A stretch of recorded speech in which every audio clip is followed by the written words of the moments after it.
প্রশ্ন করি, পুলিশ যদি সত্যি মানুষ হয় তাহলে তাদের হত্যা করলে বিচার হবে না কেন? আইন কি পেশা দেখে বদলে যায়?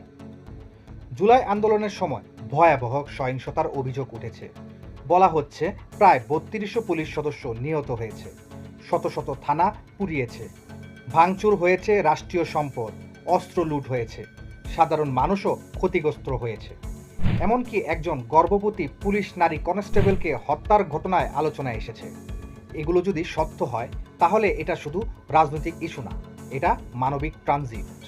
এখন কেউ যদি বলে এগুলো বিচার হবে না, আগেই মীমাংসা হয়ে গেছে, তাহলে প্রশ্ন উঠে কিভাবে মীমাংসা হলো, কাদের সাথে হলো, নিহতদের পরিবার কি ন্যায় বিচার পেয়েছে? বিচারহীনতা কখনো শান্তি আনে না, বরং অন্যায়কে সাহস দেয়। একটা বিষয় পরিষ্কার করি, যদি কোনো পুলিশ অন্যায় করে সাধারণ মানুষকে হত্যা করে থাকে, সেগুলোরও বিচার হতে হবে। আইনের চোখে সবাই সমান, রাষ্ট্রের পোশাক পরলেই দায়মুক্ত না, আবার আন্দোলনের নামে সহিংসতা করলেও দায়মুক্ত না। যদি কোনো রাজনৈতিক দল বা নেতা বলে পুলিশ হত্যার বিচার হলে তারা আন্দোলনে নামবে, তাহলে সাধারণ মানুষকে ভাবতে হবে, বিচার চাওয়া কি অপরাধ, নাকি অপরাধ ডাকতে আন্দোলনের নামে হুমকি দেওয়া হচ্ছে?